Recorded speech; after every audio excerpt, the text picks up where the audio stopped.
Capítulo 12. Nosso pedagogo fez um amálgama da severidade com o rigor e a bondade. Após ter nos instruído desse modo, é preciso ainda que nosso Mestre Jesus dê-nos máximas para bem conduzirmos nossa vida. Essas regras não são nem muito austeras nem muito brandas. Ele nos dá, ao mesmo tempo, a força para colocar em prática aquilo que ordena.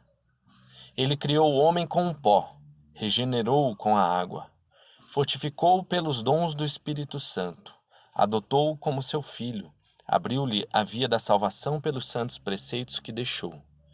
Embora tenhamos nascido da terra, ele nos fez homens celestes pelo seu advento.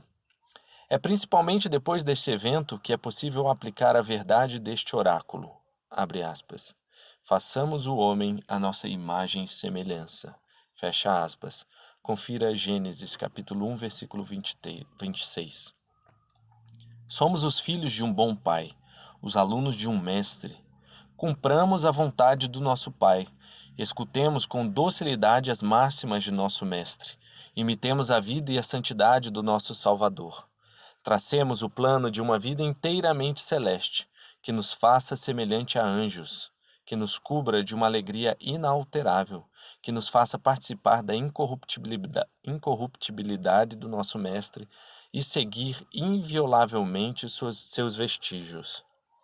É somente Ele que prescreve as leis que devemos observar para levar uma vida santa e virtuosa. Conectemo-nos puramente com coisas necessárias à vida.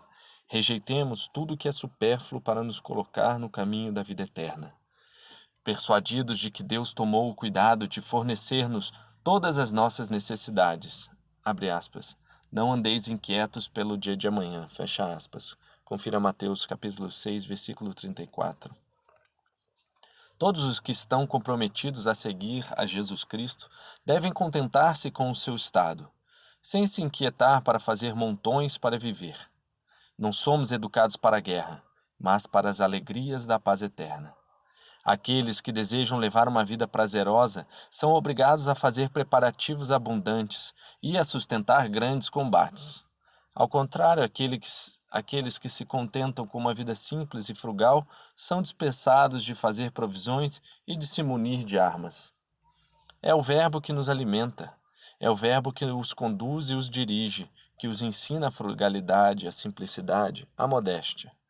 Somente ele inspira o desprezo pelo fausto e o amor pela liberdade, pela honestidade, pela doçura e pela mansidão. A prática das virtudes torna-nos semelhantes a Deus. Confira Gênesis, capítulo 1, versículo 26, e também Platão, livro Teeteto, página 176. Não é preciso, portanto, abandonar-nos à preguiça e à indolência criminosas. É preciso trabalhar sem relaxo e sem desencorajamento para alcançar uma felicidade que ultrapassa todos os nossos conhecimentos e esperanças. Os filósofos seguem outros modos e outro gênero de vida do que os dos oradores ou dos atletas. Assim, as máximas que aprendemos na escola de Jesus Cristo inspiram-nos sentimentos de generosidade e liberdade. Aqueles que os praticam tornam-se graves, honestos, virtuosos e levam uma vida conforme a disciplina de seu mestre. Sua conduta não é nem violenta nem embaraçosa, ela é moderada e uniforme. O Verbo sugeriu aos homens meios salutares para alcançar a salvação. Ele é atento para observar discretamente todas as ocasiões para nos fazer entrar no bom caminho e para tornar-nos razoáveis. Ele nos faz conhecer os males aos quais estamos expostos, afastando-nos das suas máximas. Ele nos mostra a fonte e a origem das nossas paixões e ganâncias, que combatem a razão. Ele as arranca pela raiz. Ele ordena que fiquemos sob sua responsabilidade.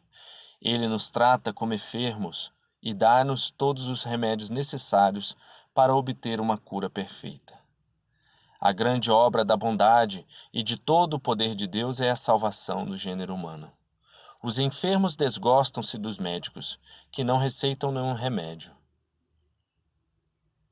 Não devemos, pois, dar eternas ações de graça ao nosso Mestre, que nada disfarça, que nos ameaça com antecedência para impedir-nos de cair no pecado, que nos faz conhecer as desordens das paixões e as más consequências que elas podem ter, que nos indica tudo o que devemos observar para bem conduzir nossas tarefas? Essas boas ações merecem grandes reconhecimentos e agradecimentos. Um homem dotado de razão não deveria dedicar-se a outra coisa, senão à contemplação do divino. Contudo, é preciso também fazer reflexões acerca da natureza humana. Para viver conforme as máximas da verdade e os preceitos do nosso Mestre, que são tão justos e tão convenientes.